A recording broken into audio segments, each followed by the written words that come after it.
ಅಯೋಧ್ಯೆಯಲ್ಲಿ ರಾಮ ಮಂದಿರ ನಿರ್ಮಾಣ ಆಗಿದೆ.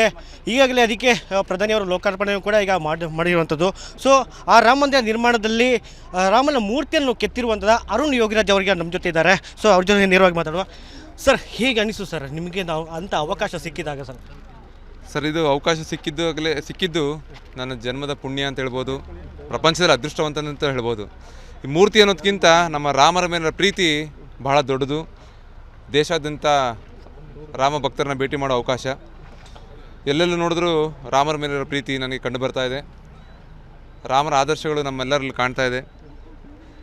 ಇದು ಬರೀ ಮೂರ್ತಿಯ ಸಂಕೇತವಾಗದೆ ನಮ್ಮ ರಾಮರ ಆದರ್ಶಗಳ ಒಂದು ಪ್ರತಿಬಿಂಬವಾಗಿ ನಮ್ಮ ಜನರಲ್ಲಿ ಈ ರಾಮರನ್ನು ಕಾಣಲಿ. ಏನು ಹೇಳೋದು ಸರ್, ನನಗೆ ಭಾಳ ಖುಷಿ ಆಗ್ತಿದೆ ಅಷ್ಟೇ. ನನಗೆ ಇಷ್ಟೊಂದು ಪ್ರೀತಿನ ಯಾವತ್ತೂ ಒಬ್ಬ ಶಿಲ್ಪಿಗೆ ಸಿಕ್ಕಿದ ಉದಾಹರಣೆನೇ ಇಲ್ಲ ನಮ್ಮ ಭಾರತ ಇತಿಹಾಸದಲ್ಲಿ.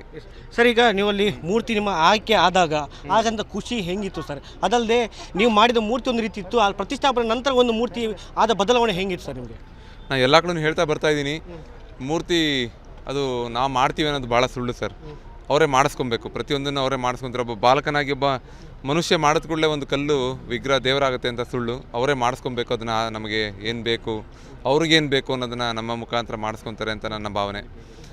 ಸೊ ಮೂರ್ತಿ ಆಯ್ಕೆ ಆದ ನಂತರ ಒಂದು ಸಂತೋಷದ ಸಮಯ. ಅದಕ್ಕಿಂತ ಹೆಚ್ಚಾಗಿ ನನ್ನ ಮೂರ್ತಿ ಸೆಲೆಕ್ಟ್ ಆಗ್ತು ಅನ್ನೋದಕ್ಕಿಂತ ಈ ದೇಶದ ಜನತೆಗೆ ಮೂರ್ತಿ ಇಷ್ಟ ಆಗ್ತಾಯಿದೆ. ಇದು ಕೆಲವೊಮ್ಮೆ ಏನಾಗುತ್ತೆ, ನಮ್ಮ ದಕ್ಷಿಣ ಭಾರತಕ್ಕೆ ಇಷ್ಟ ಆಗೋದು ಉತ್ತರ ಭಾರತಕ್ಕೆ ಇಷ್ಟ ಆಗಲ್ಲ, ಉತ್ತರ ಭಾರತಕ್ಕೆ ಇಷ್ಟ ಆಗೋದು ದಕ್ಷಿಣ ಭಾರತಕ್ಕೆ ಇಷ್ಟ ಆಗಲ್ಲ. ಆದರೆ ಈ ಒಂದು ವಿಷಯದಲ್ಲಿ ಹಾಗಾಗಲಿಲ್ಲ. ಇಡೀ ಭಾರತದ ಎಲ್ಲ ನಮ್ಮ ರಾಮ ಭಕ್ತರಿಗ ಮನಸ್ಸಿನಲ್ಲಿ ರಾಮನೆಲ್ಲ ಕೂರ್ತಿದ್ದಾರೆ. ಎಲ್ಲೋ ಒಂದು ಕಡೆ ಅದು ನನ್ನ ಕೈ ಮುಖಾಂತರ ಆಯಿತು ಅನ್ನೋದು ಎಲ್ಲೋ ಒಂದು ಸಂತೋಷ. ಅದಕ್ಕಿಂತ ಹೆಚ್ಚಾಗಿ ನಮಗೆಲ್ಲರಿಗೂ ರಾಮರೆಲ್ಲ ಮೂರ್ತಿ ಸಿಕ್ತು ಅನ್ನೋದೊಂದು ನಮ್ಮೆಲ್ಲರ ಸೌಭಾಗ್ಯ. ಸರ್, ಈಗ ನಾವು ಮೂರ್ತಿ ಮಾಡುವ ರೀತಿಯಲ್ಲಿ ಪ್ರತಿಯೊಂದು ಮಂಗಗಳು ಬರ್ತಿತ್ತು, ಅಂದರೆ ಸ್ಪೆಷಲ್ ಆಗಿ ನಡೀತಿತ್ತೇನೋ ಘಟನೆಗಳು, ನೀವು ಹೂವಿನ ಮಾಡಿ ಕೊಡುವ ಆಗ್ತಿರಲಿಲ್ಲ ಅಂತದೆಲ್ಲ? ನನಗೆ ಆ ಸಮಯದಲ್ಲಿ ಏನೂ ಅನ್ನಿಸ್ತಿಲ್ಲ. ನಮ್ಮ ಅಯೋಧ್ಯೆಯಲ್ಲಿ ಸಾಮಾನ್ಯವಾಗಿ ಮಂಗಳ ಸಂತತಿ ಜಾಸ್ತಿ ಇದೆ. ಅಲ್ಲಿ ನಮ್ಮ ಕಾರ್ಯಾಗಾರದ ಹತ್ರ ಬರ್ತಿತ್ತು, ಅದು ಯಾವುದು ಬರ್ತಿತ್ತು ಏನು ಬರ್ತಿತ್ತು ಗೊತ್ತಾಗ್ತಿಲ್ಲ. ನಾವು ಆವಾಗ ಆ ಸಮಯ ಏನೂ ನನಗೆ ಅನ್ನಿಸ್ತಿಲ್ಲ. ಸಾಮಾನ್ಯವಾಗಿ ಅಲ್ಲಿ ನಮ್ಮ ಮಂಗಗಳ ಜಾಸ್ತಿ ಇದೆ ನಮ್ಮ ಒಂದು ಅಷ್ಟೇ ಭಾವನೆ ಇತ್ತು.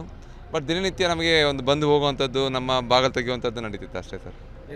ಸೊ ಈಗ ರಾಮನ ಮೂರ್ತಿ ಪ್ರತಿಷ್ಠಾಪನೆ ಆಗಿದೆ, ಅಯೋಧ್ಯೆ ನಿರ್ಮಾಣ ಆಗಿದೆ ಸರ್. ಸೊ ಮತ್ತೆ ಒಂದು ರಾಮರಾಜ್ಯ ನಿರ್ಮಾಣ ಆಗಿದೆ ಅಂತ ಅನಿಸ್ತದೆ ಸರ್? ಸರ್, ನಾನು ಅದೇ ಹೇಳ್ತಾ ಇರೋದು, ಬರೀ ನಮ್ಮೆಲ್ಲರಲ್ಲಿ ಒಂದು ರಾಮರ ಗುಣಗಳನ್ನ ಅಳವಡಿಸ್ಕೋಬೇಕು. ಎಸ್ಪೆಷಲಿ ಯುವಕರು ನಮ್ಮ ಕಲೆ ಮತ್ತು ಸಂಸ್ಕೃತಿ, ನಮ್ಮತನವನ್ನು ಮೊದಲು ಪರಿಚಯ ತಿಳ್ಕೊಂಡು ನಂತರ ಯಾವುದೇ ಕ್ಷೇತ್ರಗಳಲ್ಲಿ ಅವ್ರಿಗೆ ಇಷ್ಟ ಬಂದಂತೆ ಇರ್ಬೋದು, ಬಟ್ ನಮ್ಮತನವನ್ನು ನಾವು ಮೊದಲು ತಿಳ್ಕೊಬೇಕು ಅಂತ ಅನಿಸುತ್ತೆ. ನಮ್ಮತನವನ್ನು ನಾವು ಗೌರವಿಸಬೇಕು. ಈ ನಿಟ್ಟಿನಲ್ಲಿ ಸಾಗಿದರೆ ನಮಗೆ ನಮ್ಮತನವನ್ನು ಯಾವಾಗ ಗೌರವಿಸ್ತೀವಿ, ಪ್ರಪಂಚ ನಮ್ಮನ್ನು ಗೌರವಿಸುತ್ತೆ ಅಂತ ನಂಬಿಕೆ ನನ್ನದು. ಈ ನಿಟ್ಟಿನಲ್ಲಿ ನಮ್ಮ ಯುವಕರು ಸಾದರೆ ನನಗೆ ಅದರಿಂದ ದೊಡ್ಡ ಸಂದೇಶ ಇನ್ನೇನಿಲ್ಲ.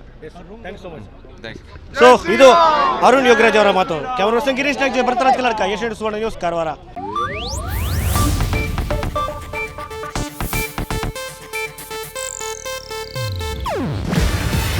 ಇದು ಏಷ್ಯಾನೆಟ್ ನ್ಯೂಸ್ ನೆಟ್ವರ್ಕ್ ಪ್ರಸ್ತುತಿ.